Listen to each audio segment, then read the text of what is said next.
happens when you're in a need state as opposed to an attraction state? Well, you're in lack. So now you're trying, you're grasping, you're controlling, you're forcing, you're trying to predict, you're overthinking, overanalyzing, and that's how people live their relationships. So then if you are going to prepare your brain and body for a new relationship, then you would have to become love completely every day. And that signal then that you're sending out into the field can carry the thought of your health, your wealth, your relationship, or whatever. But here's the cool part. When the heart is activated like that, and you feel so whole, so in love with life, so satisfied in the moment, so exuberant, that it's impossible to want.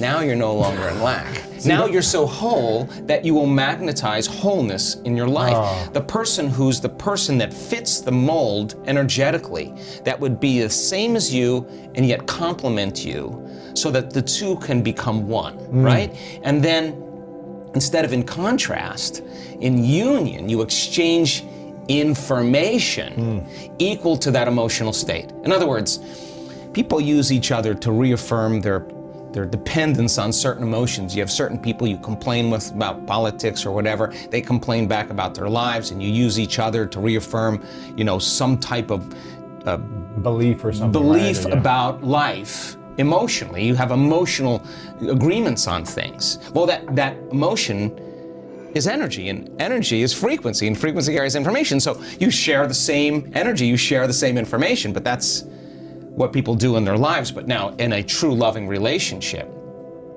when you're truly in your heart, then the question is, what would love do in the relationship? And when your heart is open, it's no longer about you. It's about how I feel so amazing with you. I feel even more amazing, but without you, I'm still whole. And so now I'm no longer in need or lack. And so now, when we get together and our fields interfere, when they start interfering, now the amplitude gets way higher. There's way more energy. And now, I mean, I'm all about all 7 centers of the body lining up, all of them. And we're here in a body, let's enjoy it all, but come from love. And so now your heart is so open that you can't do anything else but give. You feel so amazing. You're so happy with yourself, so happy with your life, so happy with what you have. You want other people to feel the same way. And you say, here, take that. And when you give now, guess what happens? You release more oxytocin, more nitric oxide, and more of those chemicals that cause the heart to swell even more. Then all of a sudden your immune system gets stronger, and all of a sudden your body starts feeling better, you start having more energy, and now the constructive interference between two people that are coming together in wholeness and no longer dependence or lack or separation or need is a different game. So then what they do to protect, to nurture, to grow, to evolve that love is one of the most important things that they have. Not because they're doing it out of obligation or because they're married or whatever. It's just they can't not do it. And we see people, we had somebody scan the other day in our workshop in profoundly high amounts of gamma. She can do it on command. And there's an incredible arousal that takes place that goes along with these high brain frequencies that you can only describe as ecstasy or bliss. Now you're getting that ecstasy and bliss, not from anyone or anything out there. No drug, no person, no football game, no shopping spree is doing that. It's somehow inside. It's coming from within. Like, what is that connection that you have? And so one of the scientists said to this woman, how do you do that? You know what she said? I have difficulty not doing it. I can't not do it when I'm in a relationship. It's too, when I'm doing this, it's too good. So now that could be a constant feeling in your life. So now, what, love? Independent of anyone or anything, it's coming from within you, okay? So think about this. Whether you're in a relationship or single. Doesn't matter, you're whole. Your love is not wavering, it's constant, right? So now imagine having this feeling. And when oxytocin is released, what most people don't know is that it seeps into the amygdala. And there's certain survival emotions in the amygdala: fear and anxiety, aggression and anger, pain and suffering.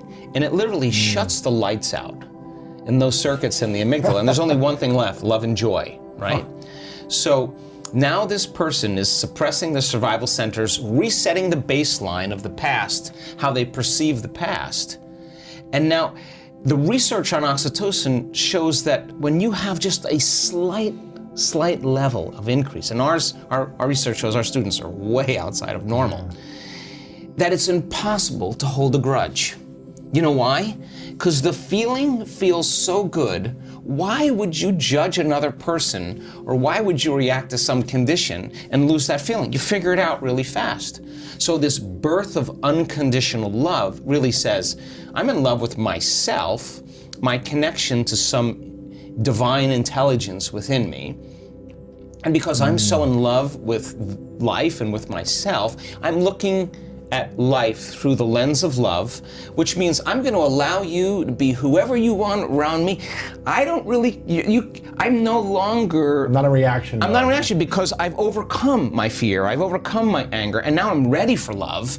And now that relationship that you have, if you find that equal, that's a needle in the haystack, because now it's a vibrational match. Right. And so as long as you're evolving, as long as I'm evolving, as long as we're sharing the same ideals, as long as we're working together, as long as we have our independence, and as long as we come together and we bring our best, and I say to you, how was your day? I mean, what did you learn? Or let's start our day. So how are you going to be today?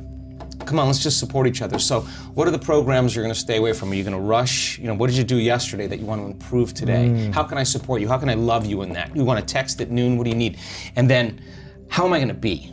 Okay, tell me how you vocalize it, articulate it, so that now I understand your intention and I can support. That's good. And so then, when the person can articulate it, what are they doing? They're rehearsing in their mind who they're going to be, and so now they're becoming conscious of that future. And then they have to work on staying conscious of their unconscious programs, and by articulating that, they're going to not let those thoughts slip by as well. So then, now you have two people in evolution. It's no longer about all the other things. It's not about the money. It's not about the sex. It's not about the weight. It's not about the diet. Those are all things that we already know. This is something else. This is a whole nother level, where when you exchange and evolve on this level, it's the most important thing, because now you see that person as a mirror. Oh my God, she did amazing. I'm in love with her. I admire her. Wow, she's got it going on. She executed today. She got her behaviors to match her intentions, and I want to celebrate her. Like wow, I'm in awe.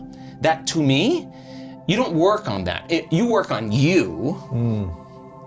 Everybody works on themselves, and then they bring their best. And if they're not at their best, excuse yourself and get back to your best.